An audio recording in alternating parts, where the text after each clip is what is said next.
Becky. I am back with another process video. Today I'm using My Mind's Eye Now and Then collection.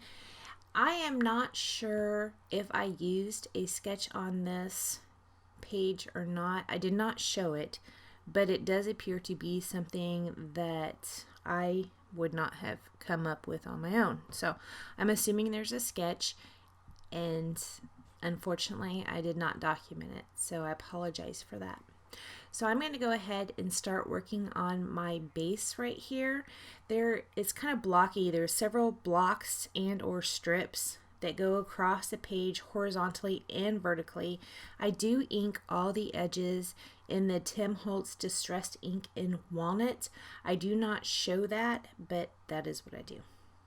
So this photo that I am scrapbooking is a picture of myself and my cousin, and I titled it The Cool Kids, and that title was totally tongue-in-cheek because clearly I am the biggest dork that ever walked, and my cousin, if you see this picture up close, she is looking cross-eyed into the camera and she looks like Carrot Top.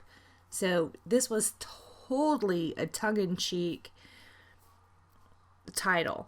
Now, I don't really remember this. I had asked my mom, when was this picture taken? She said, I would say you were about 5. So on here I just wrote circa 1980, and I put Kim and I sitting on Grandma's couch because that was Grandma's couch, and it was probably at Christmas time. So I did put a little bit of green and a little bit of red in there because it's not really a Christmas layout, but probably the picture was taken at Christmas time because that's really when all the family got together. We didn't see our cousins on a daily basis, so that's what I'm going to assume. So I went ahead and did the base, and now I'm going to go and start doing the layering. See that label there that is gold? I went ahead and backed it with polka dotted paper, which is kind of funny because in the end, it totally gets covered up, and you won't see that during the video, but in the final pictures I had came back to the layout and was like, no, and I covered it up. I didn't like how it looked.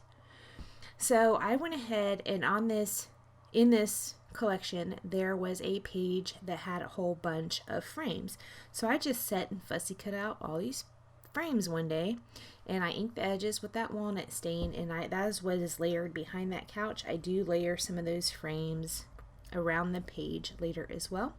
That couch is a chipboard piece. It did come in this collection, and those flowers that are under that label, those were on a piece of paper as well. They don't really look like flowers, they look like swirly circles, but I had fussy cut those out, and that's what I put down there.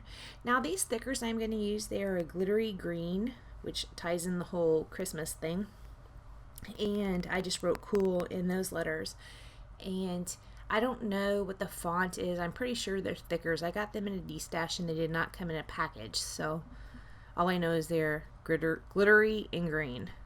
And then the and kids I spelled out with the letters that came with the Now and Then collection. So I have that too. It was a die cut, and I'm also putting around the page these blue chipboard leaves. That wow, they're kind of funny because it's the cool kids. Wow, really? So I thought that was funny, so I went ahead and put that one right there. And that gold chipboard heart I put down there, and that does go there. Now, another thing I do that is not on the camera is I do put down some brads in the end when I show the close-up. I don't know if I ever did it with the close-ups or if I did it with the still frame photos, but I showed, oh, here's the brads. So that other heart, I don't believe I do end up putting that on there, and I do tuck some more of those frames around the side of that photograph. Oh, and there's a piece of my hair on this. It's probably in the pictures. So yeah, there. I go and tuck in that other frame.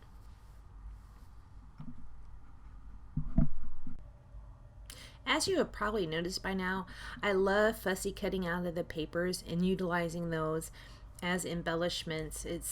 I think it makes the papers go a lot farther, and not only that, it's just fun. It's fun for me. I like to fussy cut things. So Up there on that square, I put that chipboard piece, and then a brad does go up there next to that. A brad also goes over on the left hand side of the page. I do build a cluster. I don't think I do that on camera. It's just a frame, a piece of one of those flowers, and another brad. I do pull out that chipboard frame you see up there. Yep, it moves right down there, and one of the brads goes inside of that frame as well. So I'm going to show you some of the elements I was speaking of that did not get caught. Right there you saw there was some brads, and there is a brad right there as well. I don't do anything else to this layout. There are no splatters or anything, so that is it. Thank you so much for joining me. That label does get covered up if you want to look at the final pictures. So thanks so much. Bye guys.